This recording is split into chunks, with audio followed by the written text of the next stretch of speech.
ثبت أقدامنا وانصرنا على القوم الكافرين فهزموهم بإذن الله وقتل داود جالوت وآتاه الله الملك والحكمة وعلمه مما يشاء ولولا دفع الله الناس بعضهم ببعض لفسدت الأرض ولكن الله ذو فضل على العالمين تلك آيات الله نتلوها عليك بالحق وإنك لمن المرسلين. الله أكبر. الله أكبر.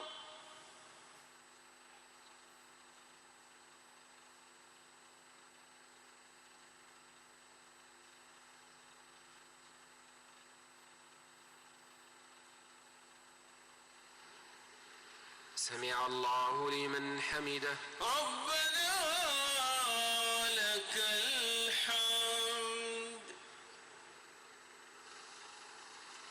الله أكبر. الله أكبر.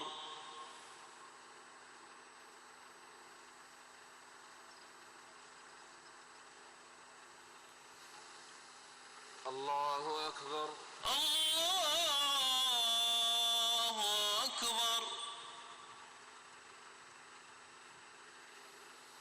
الله أكبر. الله أكبر.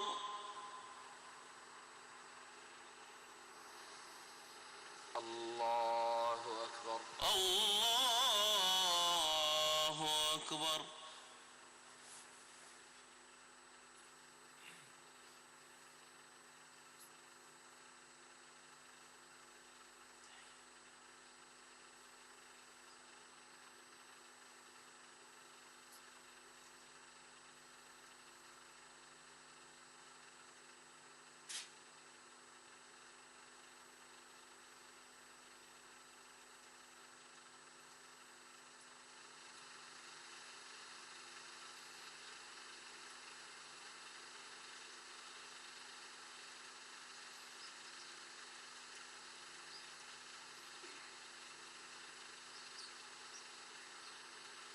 السلام عليكم ورحمة الله.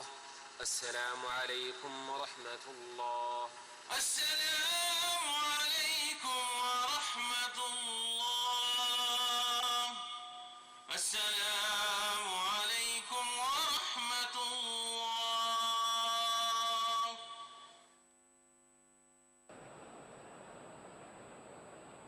أعوذ بالله من الشيطان الرجيم. بسم الله الرحمن الرحيم. وأطيعوا الله وأطيعوا الرسول واحذروا وإن توليتم فاعلموا أنما على رسولنا البلاغ المبين. ليس على الذين آمنوا وعملوا الصالحات جناح فيما طعموا إذا ما اتقوا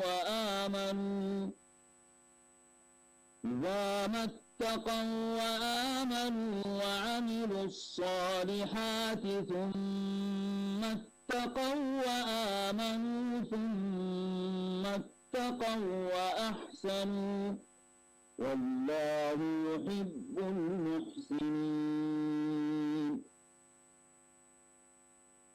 يا أيها الذين آمنوا ليبلونكم الله بشيء من الصيد تناله أيديكم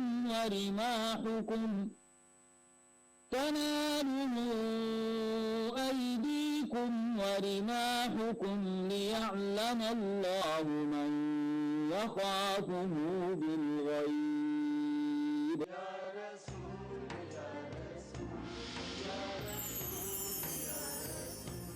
हज़रत आयशा रज़ी अल्लाह ताला अन्हा कहती हैं कि मैंने रसूलुल्लाह सल्लल्लाहु अलैहि वसल्लम से पूछा, ए खुदा के रसूल, मेरी दो पड़ोसी हैं, तो मैं इन दोनों में से किस पड़ोसी के यहाँ हदिया भेजूं?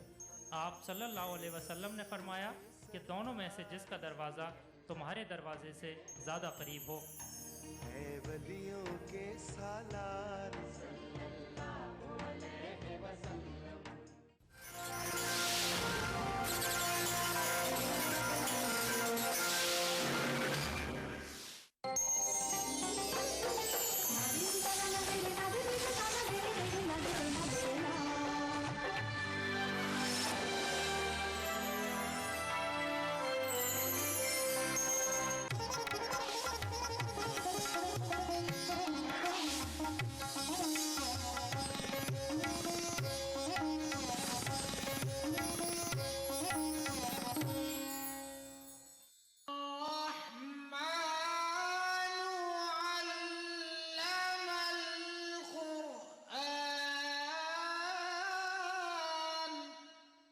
أعوذ بالله من الشيطان الرجيم.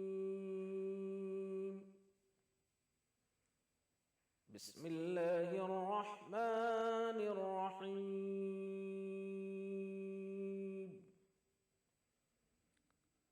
ياسين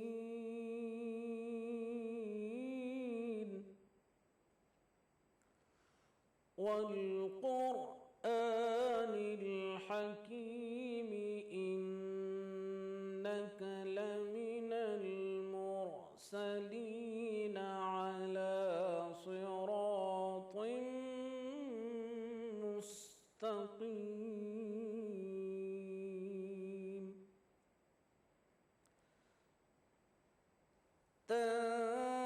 تنزيل العزيز الرحيم لتنذر قوما ما أنذر آباؤهم فهم غافلون.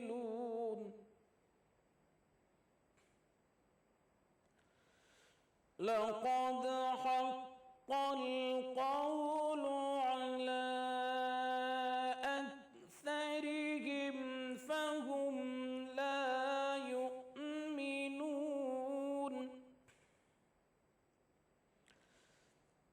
إنا جعلنا في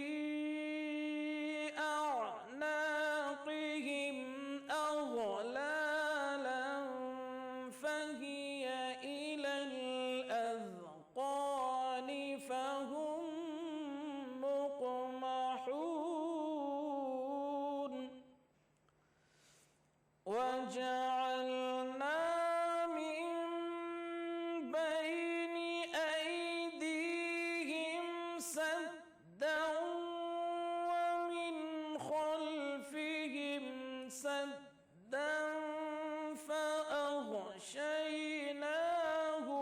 فهم لا يبصرون.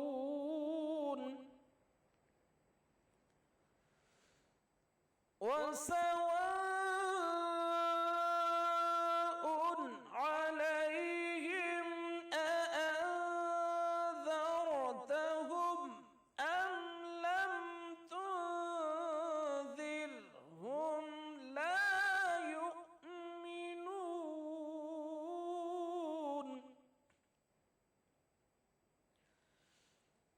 إنما تنذر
إذ أرسلنا إليهم اثنين فكذبوهما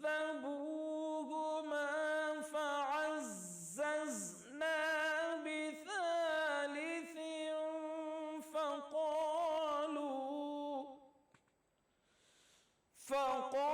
فقالوا إنا إليكم مرسلون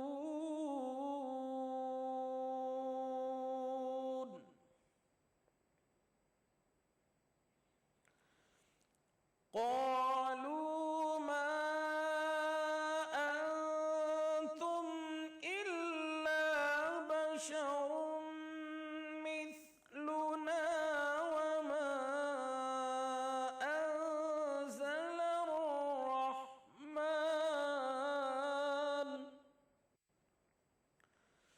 وما أنزل الرحمن من شيء إن أنتم إلا تكذبون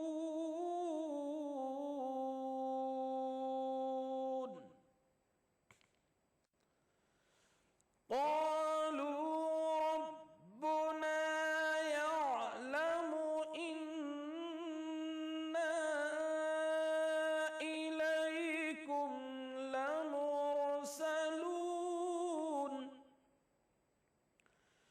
وما علينا إلا البلاغ المبين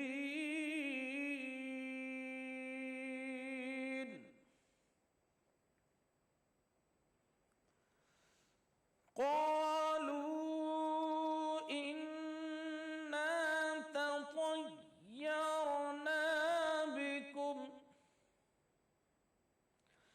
لئن لم تنتهوا لنرجمنكم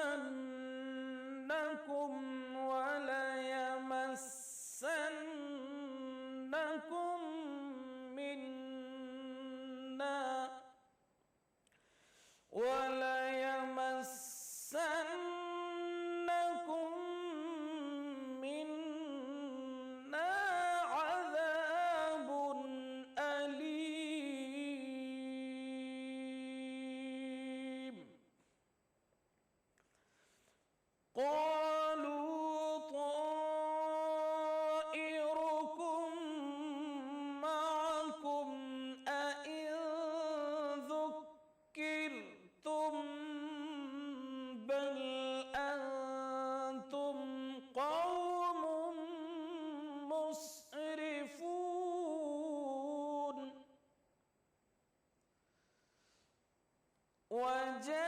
وجاء من أقصى المدينة رجل يسعى قال يا قوم اتبعوا المرسلين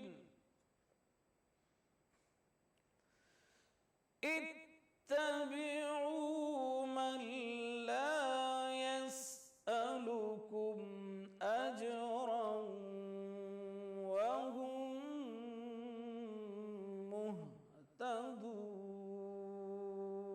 مهتدون صدق الله العظيم तर्जुमाए कलामे पाक। शुरू करता हूँ अल्लाह के नाम से जो बड़ा मेहरबान निहायत रहम वाला है। यासीन, कसम है क़ुरआन की जो हिकमत से भरा हुआ है। ए मोहम्मद सल्लल्लाहु अलैहि वसल्लम, बेशक तुम पैगंबरों में से हो, सीधे रास्ते पर हो। ये अल्लाह गालिब और मेहरबान ने नाजिल किया है ताकि तुम उन लोगों को जिनके बाप दादा को मुतनब्बिह नहीं किया गया था मुतनब्बिह करे, वो गफलत में पड़े हुए हैं। उनमें से अक्सर पर खुदा की बात पूरी हो चुकी है, सो वो ईमान नहीं लाएंगे।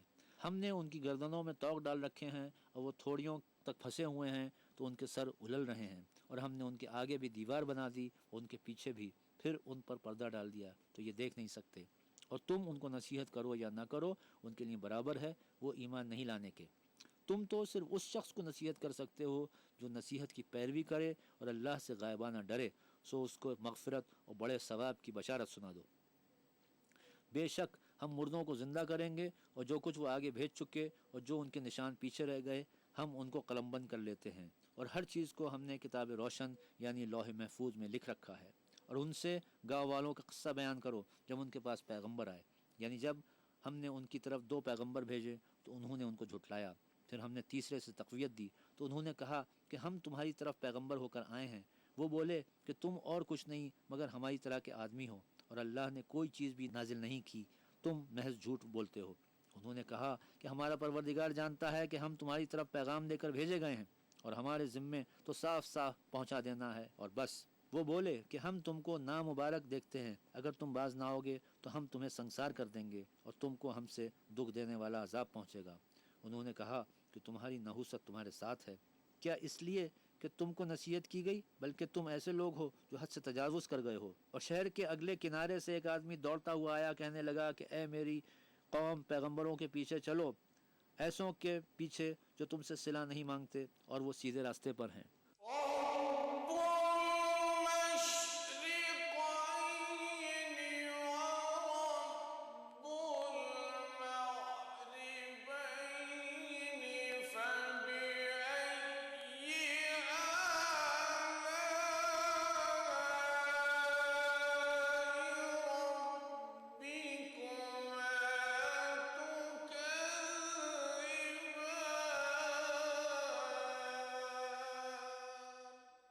CT Group of institutions known for the best education, best results, best placements. Think of career. Think of CT.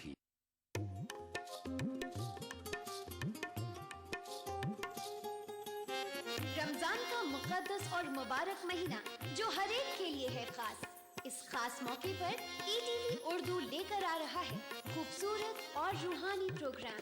رمضان کے شب و روز میں آپ کی زندگی سے جڑے خاص پہلو، تو رہیے اس رمضان ہمارے ساتھ اور دیکھتے رہیے ETV اردو۔ ماہ رمضان، تیری عظمت اور فضیلت کو ETV اردو کا سلام۔ کھانا ایسا کہ کھاتے رہیے، ذائقہ ایسا کہ چٹکارا لیتے رہیے۔ ریالٹی شو میں اپنے لذیذ پکوانوں سے سب کا دل موہ لینے والی معروف شیف زیبی زبیر اب آ رہی ہیں ETV اردو پر۔ میں زیبی زبیر لے کر آ رہی ہوں آپ کا پسندیدہ پروگرام عکس رسوئی۔ رہیے اس رمضان ہمارے ساتھ۔ عکس رسوئی پیر کا ہفتہ دوپہر 1:30 بجے صرف ETV اردو پر۔ نعت رسول اکرم صلی اللہ علیہ وسلم۔ نور صلی علی نہیں ملتا، نور صلی علی نہیں ملتا، نور صلی علی نہیں ملتا، خلد کا راستہ نہیں ملتا، خلد کا راستہ نہیں ملتا، راہ بر آپ سا نہیں ملتا، راہ بر آپ سا نہیں ملتا، ہم کو ہرگز خدا نہیں ملتا، ہم کو ہرگز خدا نہیں ملتا، آپ ملنے سے کیا نہیں ملتا، آپ نہیں ملتا، صرف اپنا پتہ نہیں ملتا، صرف اپنا پتہ نہیں ملتا، جس کو نقش قدم بھی مل جائے، جس کو نقش قدم بھی مل جائے، اس کو کیا کیا بھلا نہیں ملتا، اس کو کیا کیا بھلا نہیں ملتا، ثانی تو چیز ہے بڑی آقا، ثانی تو چیز ہے بڑی آقا، سایہ تک آپ کا نہیں ملتا، سایہ تک آپ کا نہیں ملتا، کر لو مدحت نبی کی جیتے جی، کر لو مدحت نبی کی جیتے جی، ایسا موقع صدا نہیں ملتا، ایسا موقع صدا نہیں ملتا، نور صلی علی نہیں ملتا، خلد کا راستہ نہیں ملتا، ڈھونڈنے سے خدا بھی مل جائے، ڈھونڈنے سے خدا بھی مل جائے، سایہ مصطفیٰ نہیں ملتا، سایہ مصطفیٰ نہیں ملتا، مانگنے میں میرے کمی ہوگی، مانگنے میں میرے کمی ہوگی، اس خزانے سے کیا نہیں ملتا، اس خزانے سے کیا نہیں ملتا، ہوں انی سب یقین کی منزل پر، ہوں انی سب یقین کی منزل پر، کچھ بھی ان کے سوا نہیں ملتا، کچھ بھی ان کے سوا نہیں ملتا، نور صلی علی نہیں ملتا، خلد کا راستہ نہیں ملتا۔ ماہ رمضان اللہ کا انعام، جہاں ہم بانٹیں گے خوشیاں اور رونقیں، لطف اندوز ہوئیے سحر و افطار کے لذیذ پکوانوں سے، اور روح کو سرشار کیجیے نماز تراویح سے۔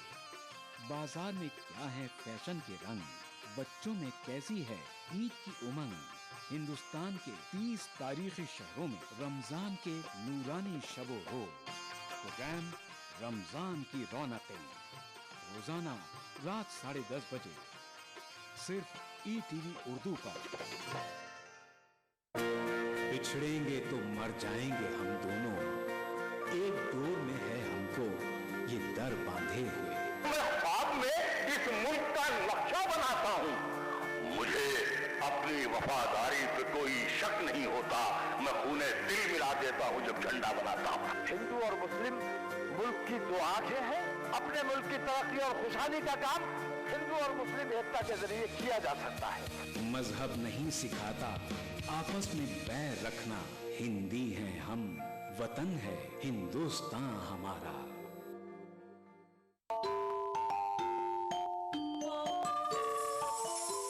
इस्लाम फॉर किड्स यानी इस्लाम बच्चों के लिए, इस प्रोग्राम में कुरान और हदीस के किस्से और वाक़यात, हज़रत मोहम्मद सल्लल्लाहु अलैहि वसल्लम और सहाबा की ज़िंदगी के हालात और इस्लामी तालीमात के अहम वाक़यात पेश किए जाएंगे।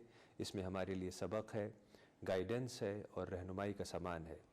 इसी के साथ साथ इस्लामी तालीमात की वो बातें भी हम आपके सामने रखेंगे जिसमें मॉरल वैल्यूज़ सिखाई गई हैं, ताकि हम अपने अंदर आला कैरेक्टर, आला अखलाक पैदा कर सकें और दुनिया और आखिरत में कामयाबी हासिल कर सकें। इस्लाम फॉर किड्स हर इतवार सुबह 9 बजे सिर्फ ETV उर्दू पर। सीरते रसूले अकरम सल्लल्लाहु अलैहि वसल्लम। अऊज़ु बिल्लाहि मिनश शैतानिर रजीम। बिस्मिल्लाहिर रहमानिर रहीम। आयत के माना निशानी और अलामत के हैं। अल्लाह ताला ने इंसानों को इल्म व एहसास के जो ज़राए अता किए हैं वो हकीकत में सिर्फ आयात व अलामत की शिनाख्त और याद है। दुनिया में जिस कदर चीज़ें हैं तुम उनको किस तरह जानते और पहचानते हो, सिर्फ आयात व अलामात से। कुल्लियात से लेकर जुज़इयात तक जो कुछ हमको खारिज से इल्म हासिल हुआ है वो महज निशानियों को देखकर। हम जानते हैं कि ये घोड़ा है, ये इंसान है, ये दरख्त है, ये सेब है, ये अंगूर है। लेकिन हम क्यों कर जानते हैं? इस तरह के इन चीज़ों की जो मखसूस निशानियां हैं वो अलग अलग हमारे जहन में महफूज हो गई हैं और अब उन्हीं की मदद से हम कहते हैं कि यह फ़लाँ चीज़ है। हम पहचानते हैं कि ये ज़ैद है, ये उमर है, ये मेरा अज़ीज़ है, ये मेरा घर है, ये मेरा घोड़ा है, मगर ये तमाम शिनाख्तें आयात व अलामात ही की मदद से हैं। अगर दुनिया में हर शय की मखसूस आयात व अलामात मिटा दी जाएं तो हम यकीनन किसी चीज़ को न शिनाख्त कर सकते, न जान सकते, न पहचान सकते हैं। यही आयात व अलामात की जानो पहचान और शिनाख्त है जो हैवान व इंसान और अक्लमंद व बेवकूफ़ में फ़र्क पैदा करती है।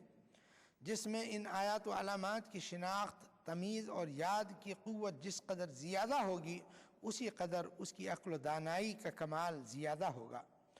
हमारी मंतिक़ का तमाम तर इस्तिदलाल बजुज़ आयात व अलामात के और क्या है?